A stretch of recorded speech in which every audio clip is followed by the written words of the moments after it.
ወደ እግዚአብሔር ልጆች አሁን ደግሞ የምንሸጋገረው ሰንበት ተማሪዎች ብቻ ወደሚሳተፉበት እኔ ሰንበት ተማሪ ነኝ ወደ ተሰኘው ዝግጅታችን ነው። ተከታትለን እንመለስ።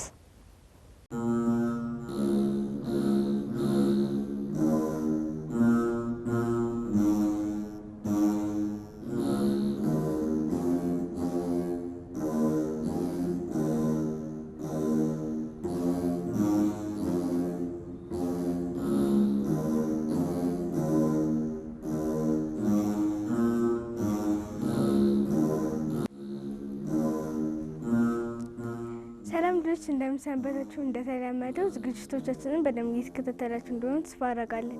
እንኳን አደረሳችሁ። ለምን እንደሆነ አትጠይቁኝም አይደል? ለበዓለ ደብረ ዘይት እንኳን አደረሳችሁ። አሁን ደግሞ ሰንበት ተማሪዎች ብቻ የሚሳተፉበት እኔ ሰንበት ተማሪ ነኝ ዝግጅታችን ላይ ደርሰናል አይደል? ጎበዞች አብረን እንጥራቸው። ኑ ወንድሞች በዚህ እህቶች በዚህ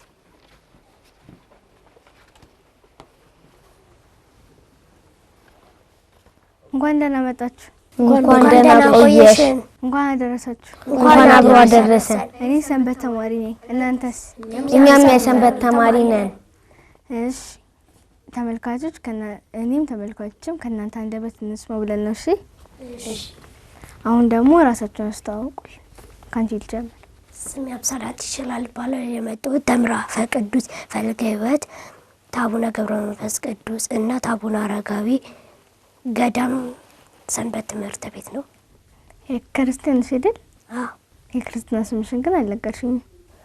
የክርስትና ስሜን እኔ አላውቀውም። ታውቂው? ቀጣይ ጊዜ ሲመጪ ወላጅሽን ጠይቀሽ ነሽ። እሺ እሺ። ስሜ ሚኪያስ ዳንኤል ይባላል። የመጣሁት ከምዕራፈ ቅዱሳን ፈለገ ሕይወት አቡነ አረጋዊና አቡነ ገብረ መንፈስ ቅዱስ ገዳም ሰንበት ትምህርት ቤት ነው። የክርስትና ስሜ ደግሞ ገብረ መድኅን ይባላል። እሺ መልካም። ስሜ በእምነት ተመስገን ነው። የመጣሁት ከምዕራፈ ቅዱሳን ፈለገ ሕይወት እና አቡነ አረጋዊ አቡነ ገብረ መንፈስ ቅዱስ እና አቡነ አረጋዊ ሰንበት ትምህርት ቤት ነው። እሺ መልካም። ስሜ አብስራው ጋር ይባላል። የመጣሁት ከምዕራፈ ቅዱሳን ሰንበት ትምህርት ቤት ከምዕራፈ ቅዱሳን አቡነ ገብረ መንፈስ ቅዱስና አቡነ አረጋዊ ገዳም ሰንበት ትምህርት ቤት ነው። የክርስትና ስሜ ወልደ አቡነ አረጋዊ። እስኪ እንኳን አደረሳችሁ መልእክት ለማስተላለፍ የምትፈልጉ ከሆነ ድል ልስጣችሁ። ለደብረ ዘይት በዓል እንኳን አደረሳችሁ ማለት የምትፈልጉ ከሆነ ለደብረ ዘይት በዓል መላው የክርስትና በሁሉም ሀገር የሚገኙ ለመላው ለክርስትና ሕዝብ ምስጋና ማድረስ ፈልጋለሁ። እንኳን አደረሳችሁ። እሺ እንኳን ለደብረ ዘይት በዓል በሰላም አደረሳችሁ። እሺ መልካም። ለመላው የኢትዮጵያ ክርስትና እምነት ተከታዮች በሙሉ እንኳን ለደብረ ዘይት በዓል በሰላም አደረሳችሁ። በዓሉ የሰላም የፍቅር የጤና እንዲሆን እመኛለሁ። እንኳን ለደብረ ዘይት በዓል አደረሳችሁ። እሺ መልካም። ቃልን ያሰሙልን። አሁን ደግሞ የአጥባ ቤተክርስቲያናችን የት አካባቢ እንደሚገኝ የሚነግረኝ ማን ነው? እድሉን ስለሰጥሽኝ አመሰግናለሁ። ያኛ የሰንበት ትምህርት ቤታችን ወይም ቤተክርስቲያናችን የሚገኘው ሳሪስ አቦ ነው። ሳሪስ አቦ። እሺ መልካም። እንጨምራለን? ትጨምራለህ? የኛ ሰንበት ትምህርት ቤት የሚገኘው ሳሪስ አቦ ሲሆን አስፋልቱን ተሻግሮ የሚገኝ ሰንበት ትምህርት ቤት ነው። እሺ ጨምራለሽ ብለውታል። እሺ መልካም። አሁን ደግሞ የዛሬውን ዕለት ልጠይቃችሁ። ደብረ ዘይት ማለት ምን ማለት ይመስላችኋል? እስኪ ደብረ ዘይት ማለት ጌታችን መድኃኒታችን ኢየሱስ ክርስቶስ በደብረ ዘይት ተራራ ጫፍ ላይ ሆኖ ሰዎችን ያስተማረበት ቀን። እሱ እንዳላ ጌታችን ኢየሱስ ክርስቶስ በደብረ ዘይት ተራራ ላይ ሲያስተምር ነበረ። ስላስተማረን በዛ ልክ እኛም እናመሰግናለን።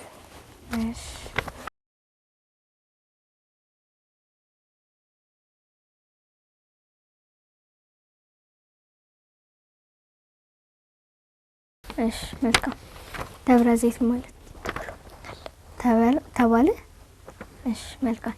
እናንተ ካላችሁት በተጨማሪ ደብረ ዘይት ማለት በኢየሩሳሌም ሀገር የሚገኝ የወይራ ዛፍ የበዛበት ተራራ ነው እና ጌታችን ኢየሱስ ክርስቶስ በዚህ ተራራ ላይ ሐዋርያቱን ሰብስቦ ባልታወቀ ጊዜ ባልታወቀ ሰዓት በዳግም ምጽአት ወደዚች ምድር እንደሚመጣ የነገራቸው ተራራ እና በዚህ ሳምንት የአምስተኛ የዐቢይ ጾም ሳምንት ነው አይደል?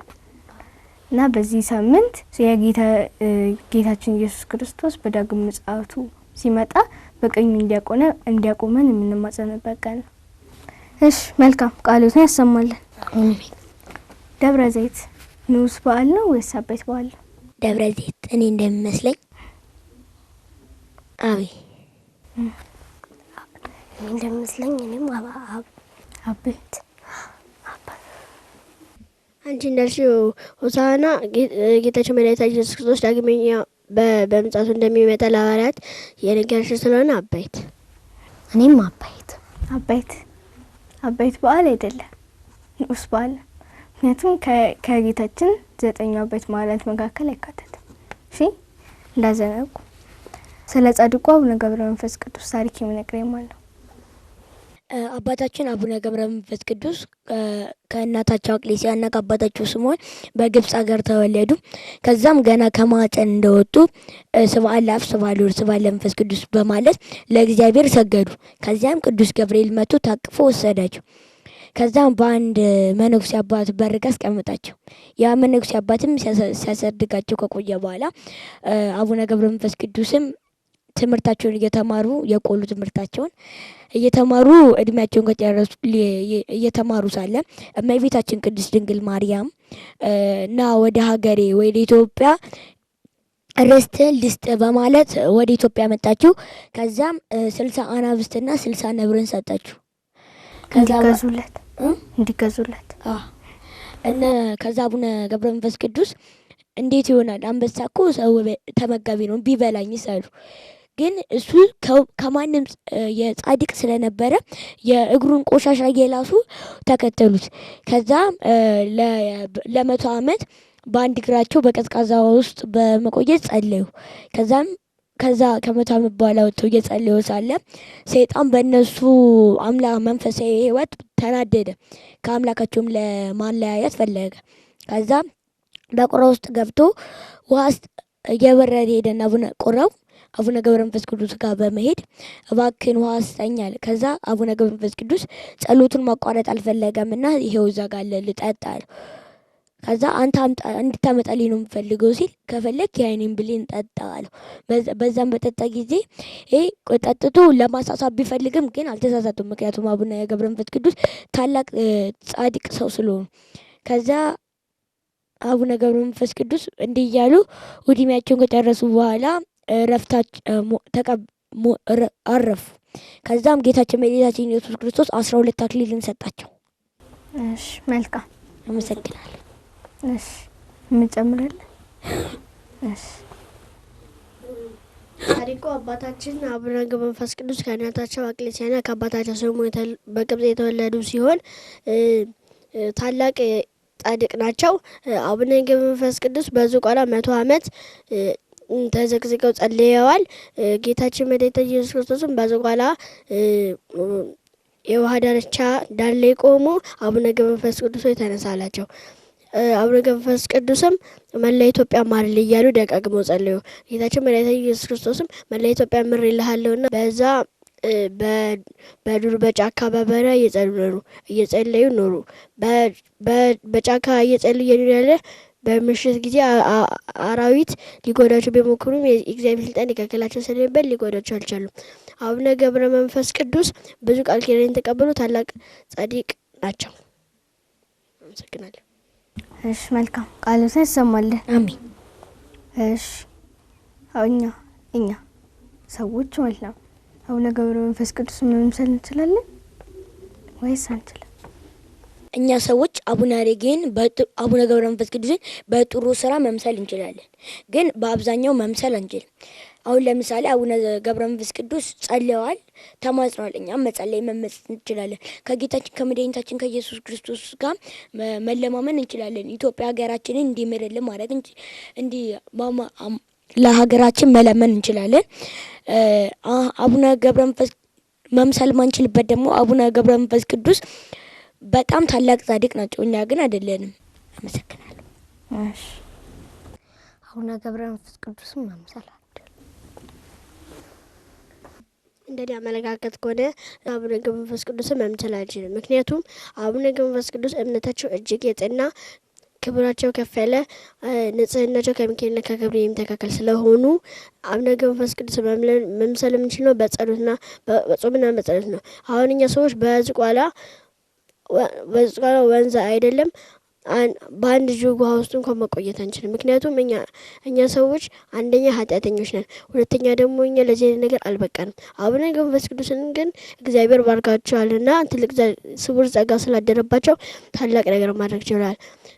አቡነ ገብረ መንፈስ ቅዱስን ልንመስል የምንችለው በጸሎት በመትጋት ነው። አቡነ ገብረ መንፈስ ቅዱስን ከእነሱ ጋር እኩል ለመሆን ባንችልም ከእነሱ ባነሰ ልዩ ክብር ልናገኝ እንችላለን።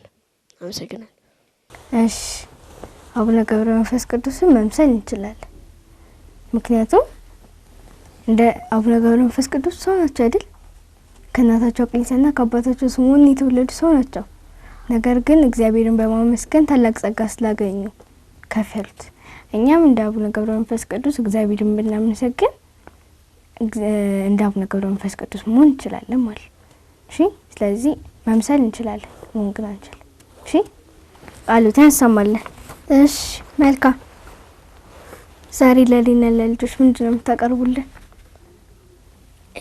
መዝሙርና ግጥም እናቀርብላችኋለን። እሺ በመጀመሪያ መዝሙር ይቅረብ። ገብረ መንፈስ ቅዱስ የዓለም ብርሃን ናቸው። ገብረ መንፈስ ቅዱስ የዓለም ብርሃን ናቸው። ይኸው ለዘላለም ያበራል ስራቸው። ይኸው ለዘላለም ያበራል ስራቸው። ያበራል ስራቸው። ይኸው ለዘላለም ያበራል ስራቸው። ይኸው ለዘላለም ያበራል ስራቸው። ያበራል ስራቸው። ገብረ መንፈስ ቅዱስ የዓለም ብርሃን ናቸው። ገብረ መንፈስ ቅዱስ የዓለም ብርሃን ናቸው። ይኸው ለዘላለም ያበራል ስራቸው። ይኸው ለዘላለም ያበራል ስራቸው። ያበራል ስራቸው። ገብረ መንፈስ ቅዱስ የዓለም ብርሃን ናቸው። ገብረ መንፈስ ቅዱስ የዓለም ብርሃን ናቸው። ይኸው ለዘላለም ያበራል ስራቸው። ይኸው ለዘላለም ያበራል ስራቸው። ያበራል ስራቸው። ዝማሬ መላእክት ያሰማልን። አሜን። እስኪ አሁን ደግሞ ወደ ጥያቄያችን እንመለስና ሰንበት ትምህርት ቤት ትማራላችሁ አይደል? አዎ። ምን ጥቅም ታገኙበታላችሁ? ካንቺ ልጀምር። ብዙ ጥቅም እናገኝበታለን። የምናገኝበት ጥቅም ለምሳሌ ግዕዝ እንማራለን፣ ስነ ምግባር እናውቃለን። እናም አስተማሪዎቹ ያስተምሩናል በደንብ ሁሉ ነገር ያሟሉናል። ግዕዝም እንማራለን የአብነት ተማሪዎችንም። እሺ በሰንበት ትምህርት ቤት ውስጥ ስንማር ብዙ የምናገኛቸው ጥቅም አለ። አሁን ለምሳሌ በሰፈር ውስጥ አውደልዳይ ወይም ዱርዬ የሆነ ልጅ ሰንበት ቢገባ ጸባዩ በሳምንት ውስጥ ይቀየራል።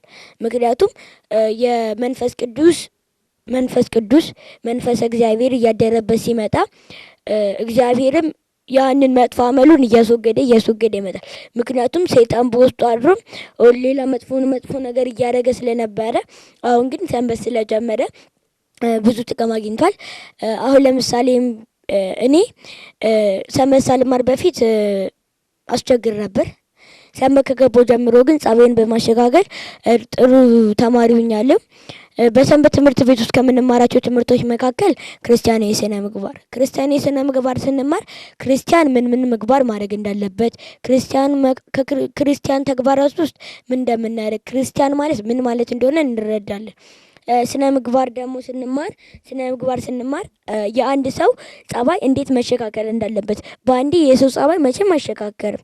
ለዛ ቀስ በቀስ ያንን አመሉን እየተየ ስለሚመጣ ስነ ምግባር ትምህርት ነው።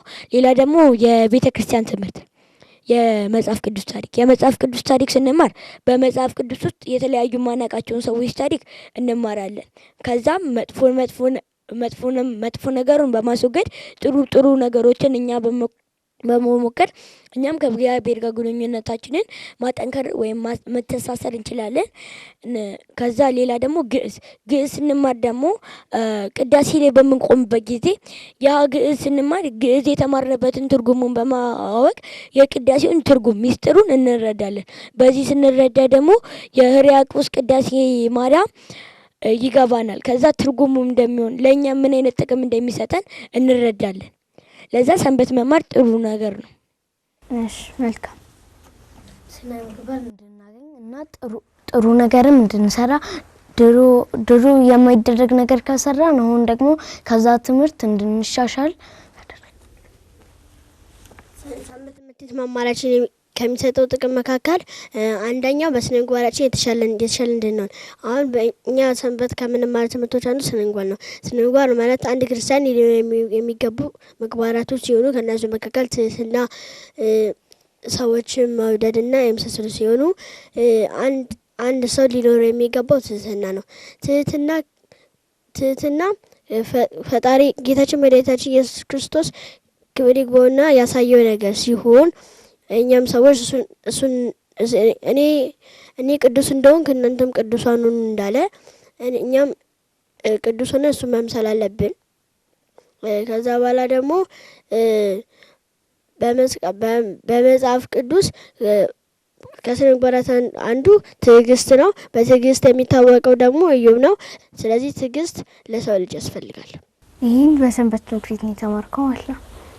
እሺ መልካም። ልጆች እናንተም ሰንበት ትምህርት ቤት ብትገቡ እንደዚህ አይነትና ሌሎች እውቀቶችን ታገኛላችሁ። እሺ ቃሎትን ያሰማልን። እሺ ሰንበት ተማሪ መሆን ምንድነው የሚጠቅመን? ጥሩ ስነ ምግባር እንድናገኝ። እሺ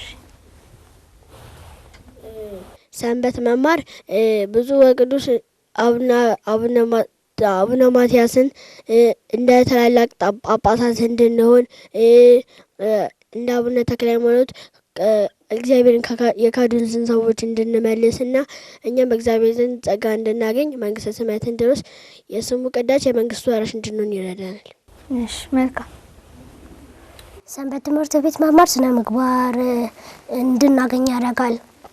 ሌላም በተጨማሪ መጽሐፍ ቅዱስን እንድናውቅና ስለ ቤተ ክርስቲያን ሁሉ ነገር እንድንረዳ ወይም እስከዛሬ ድረስ ክፉ ያደረግነውን በእግዚአብሔር ቸርነት ለምነን ይቅርታ ጠይቀን ማስተካከል እንዳለብን። እሺ ቃሎትን ያሰማልን። አሜን።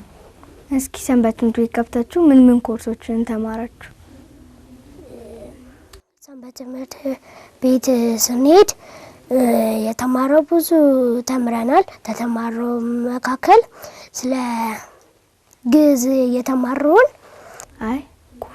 ኮርስ የምትማሩትን ትምህርት እሺ ብዙ አይነት ተምረናል። ስለ አቡነ ገብረ መንፈስ ቅዱስ የህይወት ታሪክ ተምረናል።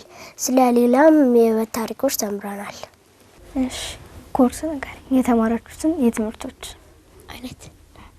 እሺ በሰንበት ትምህርት ቤት ውስጥ ብዙ አይነት የኮርስ አይነቶች ተምረናል። ለምሳሌ የመጽሐፍ ቅዱስ ታሪክ፣ የመጽሐፍ ቅዱስ አጠናን፣ ስነ ምግባር፣ ክርስቲያናዊ የስነ ምግባር፣ ከዛ መሰረተ ሃይማኖት፣ ሌላ ብዙ አይነት አሉ። እሺ መልካም። ክርስቲያናዊ ስነ ምግባር እና ስነ ምግባር። እሺ ያ በሰንበት ትምህርት ቤት የምንማረው ቁጥሮች እንድንረዳ የሚረዳን ግዕዝ፣ ስነ ምግባር እንዲኖረን የሚያግዘን ስለ ክርስቲያን ስነ ምግባር፣ ስለ ቅዱሳን ታሪክና እነሱ በቅዱሳን እንድናምን የሚያደርገን መጽሐፍ ቅዱስ ጥናትና ብዙዎች ይጠቀሳሉ። እሺ መልካም። ቃሎትን ያሰማልን። አሜን። አሁን ቅድም ስትነግሩኝ ሰንበት ተማሪ ከሆንን ስነ ምግባራችን ይሻሻላል ብላችሁኛል አይደል? ሰንበት ተማሪ ሆኖ የሚደባደብ የለም? አለ።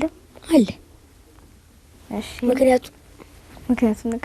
ምክንያቱም በቤተ ክርስቲያን ስንሄድ ጥሩ መንፈሳችን ይመለሳል። ምክንያቱም እመቤታችን ድንግል ማርያም ቅድስት ድንግል ማርያም ራሱ እውነት ገብርኤል ሲያበስራት እውነት መሆኑን ያወቃቸው ቤተ ክርስቲያን ገብታ ነው። ምክንያቱም ሰይጣን ቤተ ክርስቲያን አይገባም።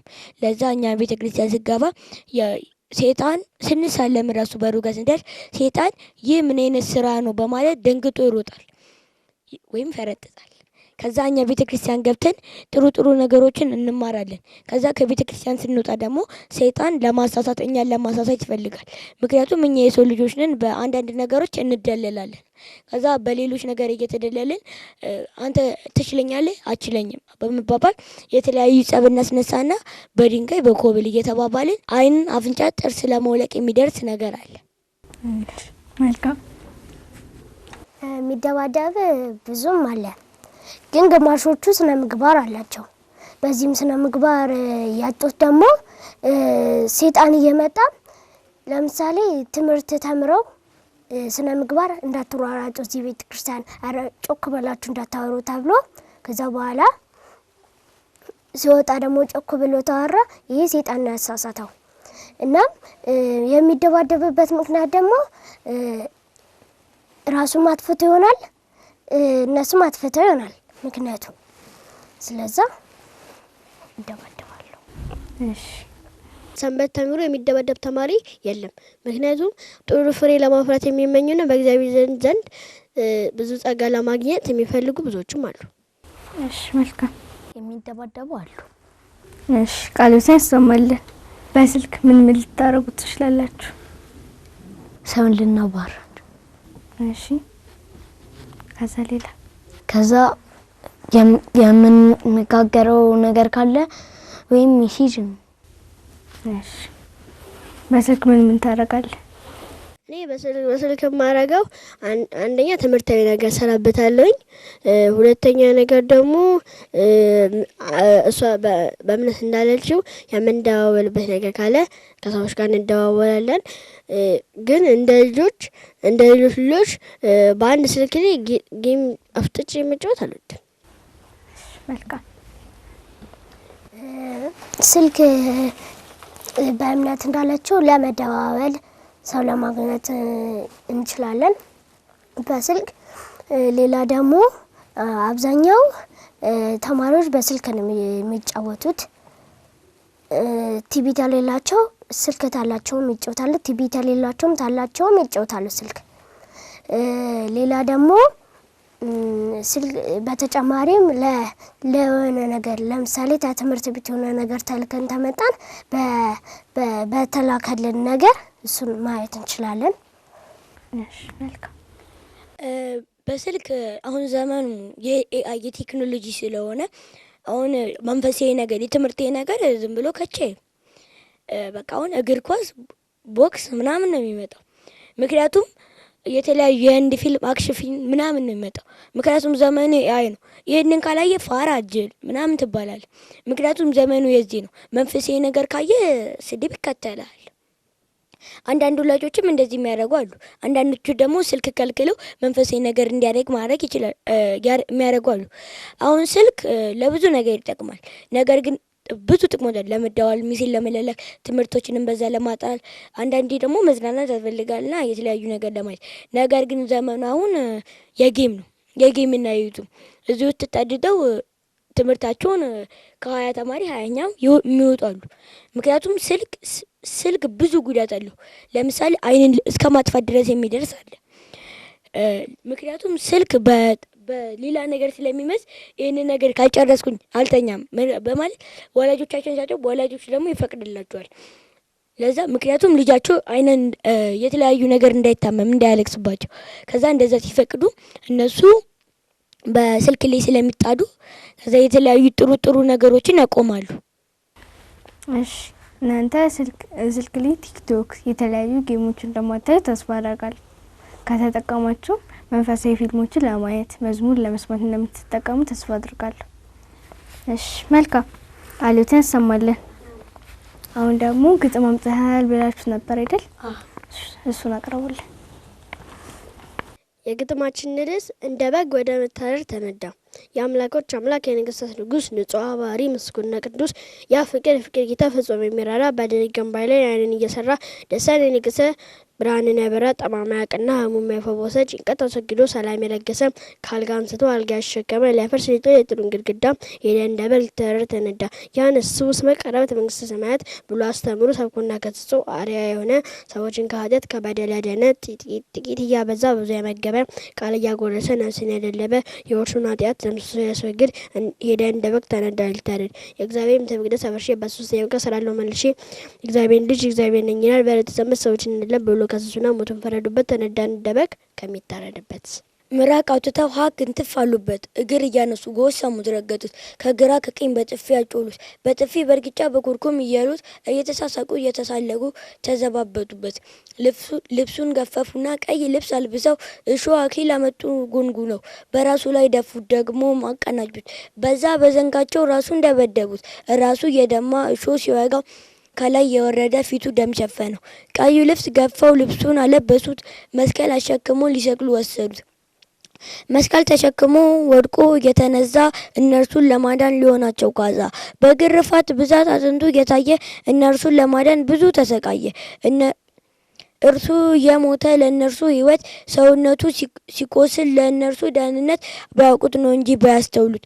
አፋቸውን ከፍተው የሚተፉበት ያ የዓለም ንጉሥ የሰው ጥላ አስረው ጎተቱት ከፊት ወደ ኋላ። ቸር የሆነው የጌቶች ጌታ አንስተው ሲጥሉት ከመሬት ሲያደፉት ከስቅለቱ ስፍራ ደረሱ ጎልጎታ።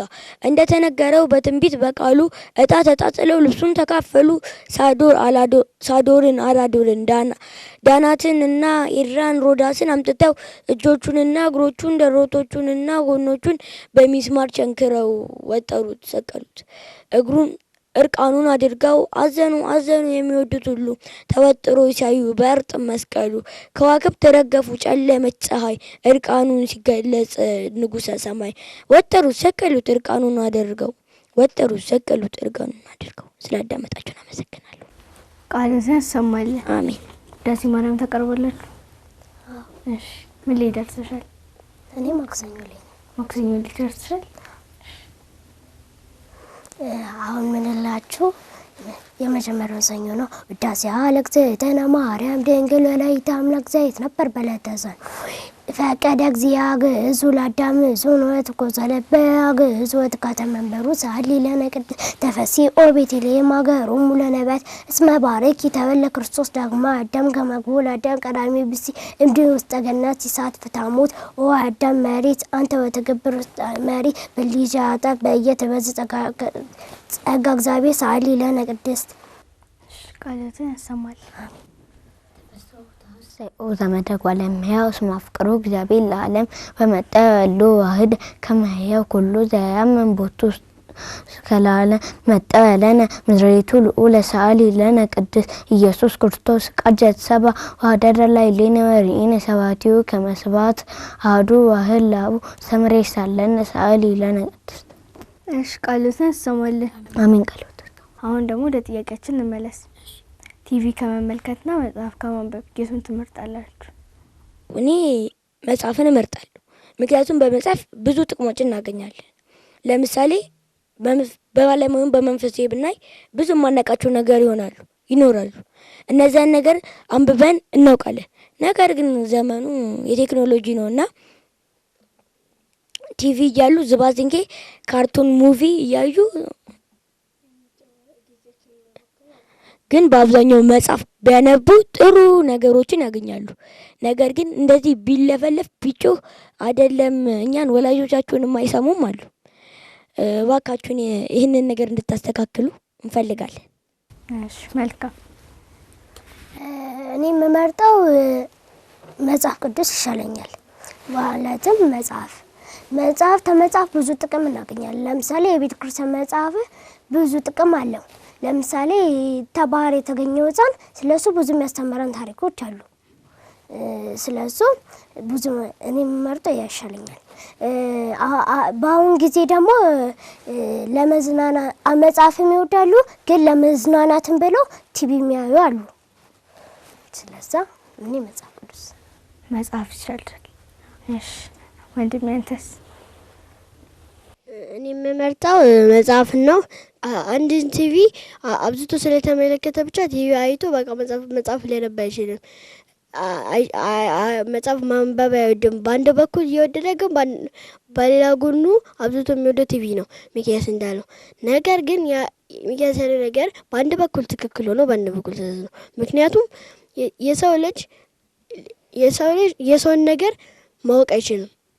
እንደ አምላካችን ሕያው የሰውን የሚያውቅ እና የወደፊቱን አዋቂ ስላልሆነ የሰው ልጅ መጽሐፍ እያነበበ ከቲቪ የሚያገኘውን ጥቅም ስላለ እኔ ደግሞ መጽሐፍ ቅዱስን መርጣለሁ። ነገር ግን ሁሉም ሰው መጽሐፍ ቅዱስ የሚያነብ ሁሉም ሰው ቲቪ የሚያይ አይደለም። እሺ መልካም ቃልዎትን ያሰማልን። አሜን። መጽሐፍ ቅዱስ መርጣለሁ። መጽሐፍ ቅዱስ ብዙ ጥቅሞችን ይሰጠናል። ከዛ መካከል የማናውቃቸው ነገርን እንድናውቅ ያደርገናል። እሺ መልካም ቃልዎትን ያሰማልን ለአራታችሁ። እሺ ለሀገራችሁ ምን ትመኛላችሁ? እኔ ሀገራችን ከዚህ በላይ ከፍ ብላ እንድታድግ እፈልጋለሁ። ለዚህም ብዙ ሰዎች የሚያስጠሯት አሉ። ነገር ግን እድል ያልተመቻቻለው አሉ። እነሱን እንዲመቻችላቸው እንዲያደርጉ ማድረግ ለማለት አሳስባለሁ። ሀገራችን ኢትዮጵያ ደግሞ ወደ ጦርነት እንዳገባ የሰላም ሀገር መሆኗን እንድታስተውል እና ጦርነት ምንም ጥቅም እንደሌለው ለማወቅ እንዲረዱ እፈልጋለሁ። ለዛ ለሀገሬ ከዚህ በተሻለ የተለያዩ ቤተክርስቲያኖች ተስፋፍተው በመሰራት ከፍ እንድትል እፈልጋለሁ። እሺ እኔ ለሀገር የምመኝላት ሰላምና ፍቅር እንዲበዛባትና ታውን ብዙ ነገር አላት ተዛ ይበልጥ ብዙ ነገር እንድታገኝ እና ብዙ ነገር ትሰጠናለች ነው እንድታድግ ትፈልጊያለሽ? እሺ እኔ ለኢትዮጵያ ሀገር የምመኝላት አንደኛ ሀገር እግዚአብሔር ለሆነችው ቅድስት ሀገር ለኢትዮጵያ ሰላም፣ ፍቅር፣ ለሕዝቦቿ አንድነት እግዚአብሔር እንዲሰጥልን እንመኛለኝ። ከዛ በተጨማሪ ኢትዮጵያ ብዙ ሰዎች ኢትዮጵያ በቴክኖሎጂ ዝቅ ያለች ሀገር እንደሆነች ያስባሉ። ነገር ግን እግዚአብሔር በሰጣት ከፍተኛ ጸጋ ወደ ላይ ከፍ ብላለች። አንደኛም ግማደ መስቀሉ በክብር የኖረችው ቅድስት ሀገር ኢትዮጵያ ናት። ብዙ የቅዱሳን አጽምም ወደ እሷ መጥቷል እና እግዚአብሔር ስለባረካት በቴክኖሎጂ ብቻ ሳይሆን በመንፈሳዊ ነገር እሷ ከፍ ያለች ስለሆነች የኢትዮጵያ ሀገራችን ሰላም፣ ፍቅር፣ አንድነት እና ቤተክርስቲያናትን በሰላም እንዲቆዩልን ያረፉትንም ሰዎች ነፍሳቸውን በገነት እንዲያኖሩልን እንመኛለን። እሺ እኔ ለሀገር የምመኝላት ከፍተኛ ደረጃ እንድደርስ እና ሀገሩ ሰላም እንዲሆን። እሺ መልካም ቃልዎትን ያሰማልን። አሜን። ቃልዎት ዕለተ ምጽአት ማለት ምን ማለት ነው? ዕለተ ምጽአት ማለት ጌታችን መድኃኒታችን ኢየሱስ ክርስቶስ ለእኛ ብሎ ተወለደ፣ ተሰቀለ፣ ተገረፈ፣ ሞተ፣ ተሰቃየ። ግን በሶስተኛው ቀን ሞትን ድል አድርጎ ተነሳ። ከዛ ቅድም እንዳልሽው አንቺ በደብረ ዘይት ተራራ ላይ ሐዋርያቱን ሰብስቦ ዳግም እመጣለሁ እናንተንም በ12ቱ ዙፋን ላይ አስቀምጣችኋለሁ ብላችኋል። ምጽአት የምንላቸው ሰዎች በዚህ ዘመን እድሜ ዘላለሙን በዚች በተረገመች ምድር ላይ አይኖርም። ለዛ አሁን ጥሩ ነገር የሰራ ሰው ዋጋውን ያገኛል፣ መጥፎም የሰራ ዋጋውን ያገኛል። እንዲህ ስንል አሁን አንድ ሰው እድሜ ዘመኑ ሲጾም፣ ሲጸልይ፣ ሲሰግድ ከኖረ የሰው ልጅ ዘላለም እድሜ የለውም ከአምላክ በስተቀር። ዳግም ምጽአት ደግሞ ጌታችን መድኃኒታችን ኢየሱስ ክርስቶስ ድጋሜ የሚመጣበት ቀን ነው። በዛን ቀን 3 መላእክቶች ይቀመጣሉ።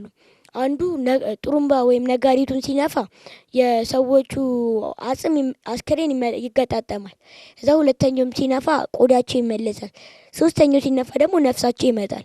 በቀኝ እስከ ዛሬ ጥሩ ነገሮችን ሲሰሩ የነበሩ ሰዎች ነጭ ለብሰው በቀኙ ይቆማሉ።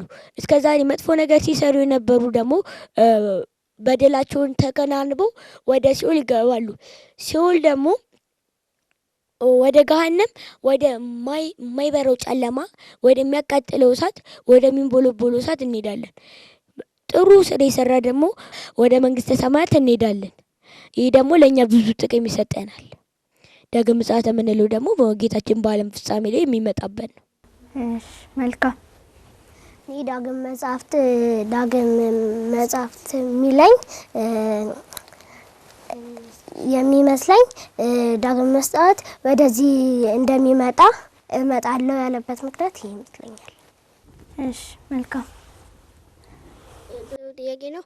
ዳግም ምጽአት ማለት ሐዋርያት እንደነገራቸው ቃሉን በመጠበቅ ወደ እኛ የሚመጣበትና ትክክለኛውን ፍርድ ለመፍረድ የሚመጣበት ነው። ዳግም ምጽአት ደግሞ ሙታን የሚነሱበት፣ ጻድቃን የሚጸድቁበት፣ ኃጥአን ደግሞ ወደ ሲኦል የሚከተቱበት ነው። እሺ መልካም ቃሉ ሲያሰማል ለአንታችሁ። ዳግም ምጽአት ማለት ጌታችን ኢየሱስ ክርስቶስ ከዚህ በፊት እንደመጣው በአጭር ቁመት በጠባብ ደረት ሳይሆን ከነዙፋኑ ወደዚህ ምድር የሚመጣበት ነው። በዚህች ዕለት የሞቱ ሰዎች ይነሳሉ። ከዛም ከኃጢአት የሰሩ ኃጥአን ከቁራ 7 እጥፍ ጠቁራ፣ ጽድቅ የሰሩ ጻድቃን ከፀሐይ 7 እጥፍ እያበሩ ወደ መንግስተ ሰማያት ይገባሉ። ኃጥአን ግን ወደ ገሃነም ይገባሉ። ይህ ነው የዕለተ ምጽአት ማለት። ጊዜውና ሰዓቱ መቼ እንደሆነ አይታወቅም። እሺ ከናንተ ጋር የነበረን ቆይታ በጣም ደስ የሚል ነበር። እናንተ ደስ ብሏችኋል? አዎ። እሺ መልካም። በመላ ዓለም ተከታተሉት እግዚአብሔር ልጆች እንግዲህ ከምዕራፈ ቅዱሳን አቡነ ገብረ መንፈስ ቅዱስና አቡነ አረጋዊ ቤተክርስቲያን ሰንበት ተማሪዎች ጋር የነበረን ቆይታ የተከታተላችሁትን ይመስል ነበር። ቀሪ ቅዱስ ቂርቆስ መርሃ ግብራት ይቀጥላሉ። እኔም ተመልሼ እመጣለሁ። እኔ ሰንበት ተማሪ ነኝ። እናንተስ? እኛ የምዕራፈ ቅዱሳን ሰንበት ተማሪ ነን። እናንተስ?